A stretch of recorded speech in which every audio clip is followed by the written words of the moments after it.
We have Thomas Bredenfeld from Austria, so one of our speakers. Tell us what you do here. I'm attending a conference. I like to have family meeting after 2 years in Prague, and or even more years ago, as I also member of the Panotools meeting gang for years now. I think I entered this list 1998, something like that. So everything evolved, and the Panotools group is still alive, but the mailing list is dead. Everything wants to everything moves to Facebook. Yeah, now I'm here. So what brought you to VR? What brought me to VR? Oh, it was quite weird. I'm originally not a photographer. I'm originally studied electronics and painting, and I originally was a painter, and I'm just painting now. I'm painting still today. And I wanted to do photos as large as my paintings, but it was in times when P.T. Gui wasn't alive yet. And it was a Panotools, and I did all this command line stitching to get 2-meter prints without enlargement from a 3-megapixel Nikon camera.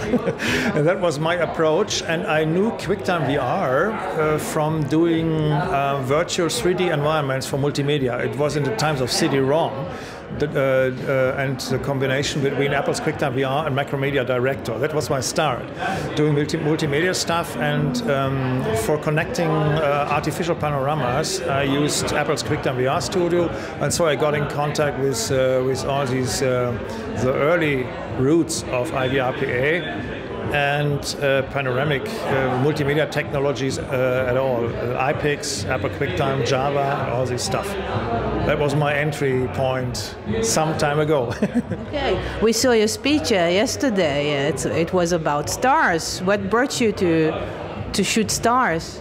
I did a lot of night panoramas, mostly in cities, with doing some light streaks. Sometimes when I'm doing some commissioned work, especially I did a panorama tour for Vienna State Opera.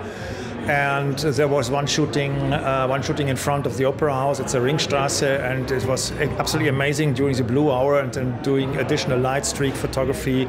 And so I got familiar with the night and did some first experiments with stars. It's a very bright area here. You don't have really dark skies here. And I got in contact with a colleague from the Adobe community I'm in. And he's an astrophotographer, very seasoned. He gave me some tips where to start. And then I saw all this Milky Way stuff on Facebook and said, okay, 6400 ISO, you cannot look at this stuff at 100%. At pixel level, there must be something better, even as we want to zoom in to the end. And that led me to combining the techniques of astrophotography with the techniques of panorama photography. And then it gets difficult. And I really dived into this stuff and did some panoramas with combining with stacking technologies, with trackers, and moving your whole panorama equipment about the celestial axis, and to be able to extend exposure times, to do more captures in a certain time, and to extend the level of what's possible, because it's a very narrow technical window you have when you, for example, want to take a night capture with really the Milky Way popping out. Yeah, it's really hard, as you say, to capture night shot and stars in Vienna, in Austria, because there's lots of pollution. Do you travel a lot to do that, or you do other night shot, or how do you look for your zone to photograph? How do you choose it? Yeah, so you have some maps with light pollution, and you can choose from it. You can choose some really dark areas. There are very few in Europe which are really dark. Usually here from Vienna you should move about 2 or 3 hours by car to get some regions which are fairly dark, not really dark, but good enough for taking fine Milky Way pictures. But we have weather with some instability here, and it's usually very difficult to make a forecast.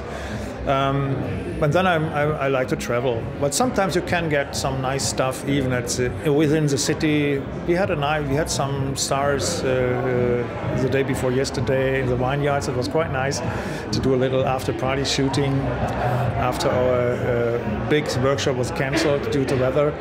But usually I'm traveling for a longer time in the Alps, Switzerland. There are some regions very nice, and it has to do with my artwork because I'm painting mountain landscapes and I'm photographing mountain landscapes at big scale for my artwork.